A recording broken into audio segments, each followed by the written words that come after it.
Je me présente, je m'appelle Loïc Comagnac. Je travaille à l'IGN, au département des écosystèmes forestiers, qui est basé à Saint-Médard-en-Jalles, c'est près de Bordeaux. Et je vais vous présenter le dispositif de suivi des bocages.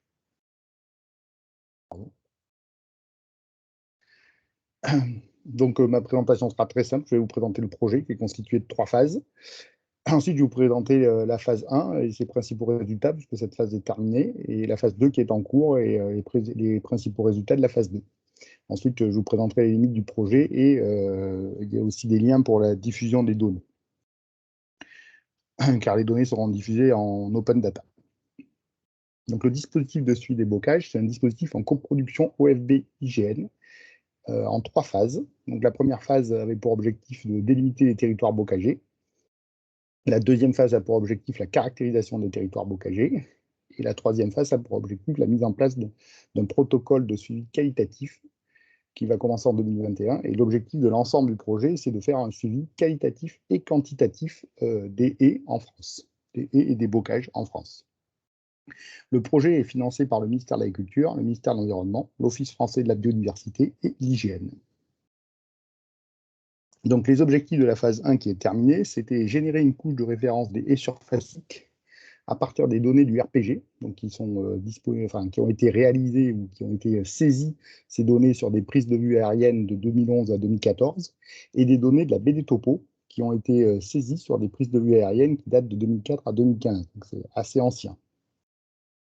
Ensuite, à partir de cette couche de haies surfaciques créée en fusionnant ces 2 couches, eh bien, on va créer une couche linéaire par linéarisation automatique.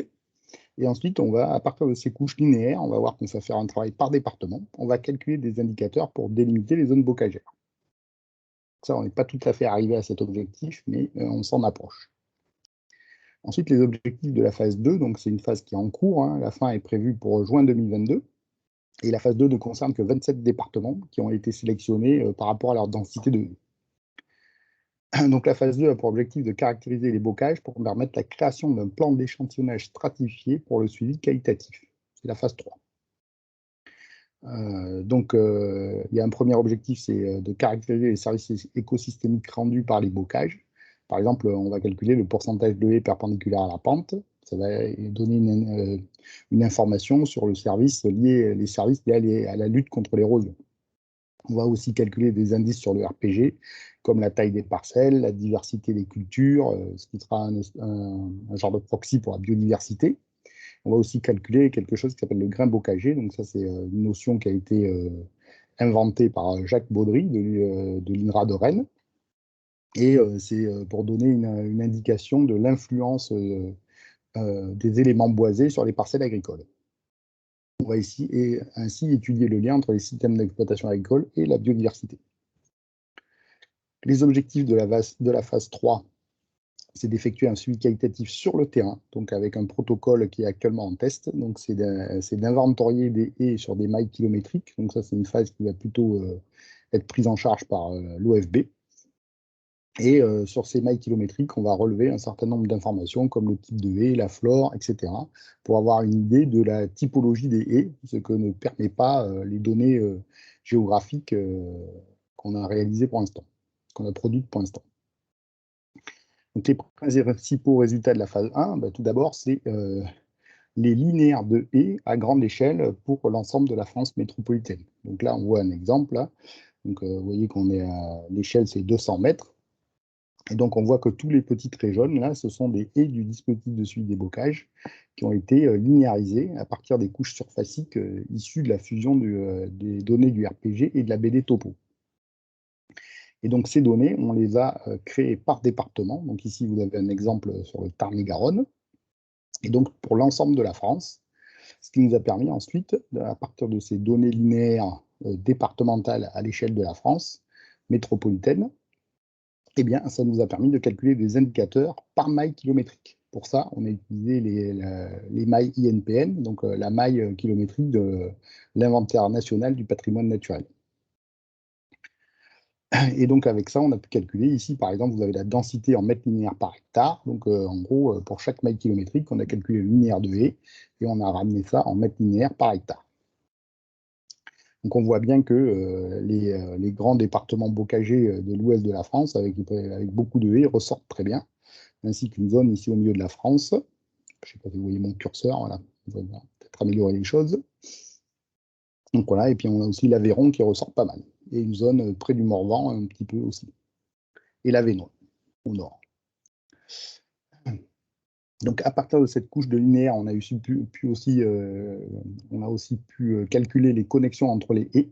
Donc des connexions en forme de L, par exemple, quand la haie entre guillemets tourne, on a considéré que c'est une connexion. Et également, quand 3 haies se rejoignent, les connexions en P, quand 4 haies se rejoignent, ça fait des connexions en X, etc. Et donc, à l'aide de ces informations sur les connexions, on a pu calculer l'indicateur de connectivité. Donc, c'est un indicateur qui a été créé par Françoise Burel et Jacques Baudry en 1992. Donc, c'est ICON, son petit nom. Et voilà, on a pu le calculer comme ça à France entière. On a aussi calculé les connexions entre les haies et les forêts, ce qui nous a permis de calculer d'autres types d'indicateurs, comme par exemple l'indicateur de cohérence du réseau de haies.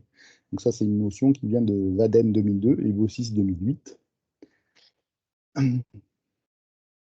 Et avec ces différents indicateurs, l'objectif, ce sera de mieux délimiter les zones bocagères en France, même si on n'est pas tout à fait arrivé à ce résultat pour l'instant. En ce qui concerne la phase 2, eh bien, la phase 2, elle ne concerne que 27 départements.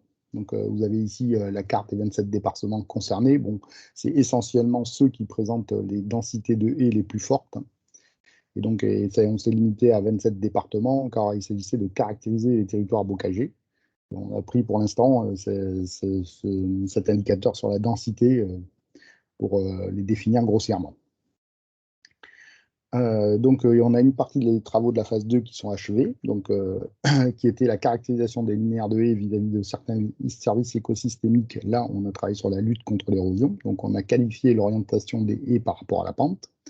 Et les travaux en cours, c'est l'ajout de la hauteur et de la largeur sur les linéaires de haies, à partir d'une donnée qui existe à l'IGN qui s'appelle le modèle numérique de surface.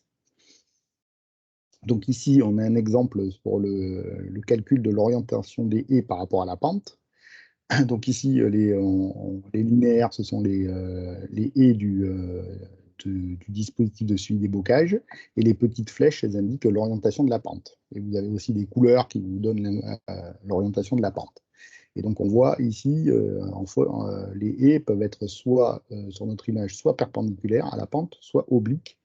Donc oblique, c'est le rose, et perpendiculaire, c'est le vert. Et donc ainsi, on a découpé les haies du dispositif de suivi des bocages en haies en perpendiculaire ou oblique par rapport à la pente ou parallèle, et ça nous a permis d'obtenir ce genre de résultat par maille avec le pourcentage de haies perpendiculaires à la pente par maille ou parallèle à la pente par maille. Pour ce qui concerne la largeur et la hauteur des haies, donc on la calcule à partir d'une donnée qui existe à l'IGN, qui s'appelle le modèle numérique de surface. C'est quelque chose qui est obtenu à l'aide des prises de vue aériennes et qui permet d'obtenir la hauteur des objets au sol. Donc ici, on a un exemple, par exemple, sur le département de la Manche. Donc là, c'est un peu le même principe que ce que je vous ai montré précédemment, hein. Les linéaires de haies sont découpés tous les 10 mètres. Et pour chaque tronçon de 10 mètres, on a une valeur moyenne de hauteur et de largeur. Et après, on a synthétisé ces données par maille. Donc là, pour l'instant, toute la France n'est pas calculée, hein. Ça, c'est un exemple sur un département, la Manche. Voilà. Alors, les limites de l'approche, il y en a plusieurs, hein. Le principal problème, c'est les millésimes anciennes de la BD Topo et l'absence de mise à jour de cette donnée, qui ne permettra pas de faire le même exercice dans le futur, hein. L'autre problème pour l'utilisation à grande échelle, c'est la qualité de la géométrie des linéaires. Vu que la linéarisation est issue d'un processus automatique, c'est sûr, la géométrie des objets n'est pas parfaite. Donc l'idée, c'est d'arriver à mettre à jour cette couche d'informations géographiques, hein. Pour ça, on va utiliser des données du RPG, puisque le RPG, lui, il est mis à jour tous les 3 ans à l'échelle de la France métropolitaine. Des modèles numériques de hauteur donc, qui sont produits maintenant en routine tous les 3 ans aussi par l'IGN, et des remontées collaboratives d'associations ou de données régionales. ou d'autres échelles. Donc les linéaires de haies sont disponibles en open data par département pour la France métropolitaine. Vous pouvez les trouver sur le site des géoservices de l'IGN avec une documentation et vous pourrez télécharger ces données si vous le souhaitez. Voilà. Je vous remercie pour votre attention et je suis à l'écoute de vos questions.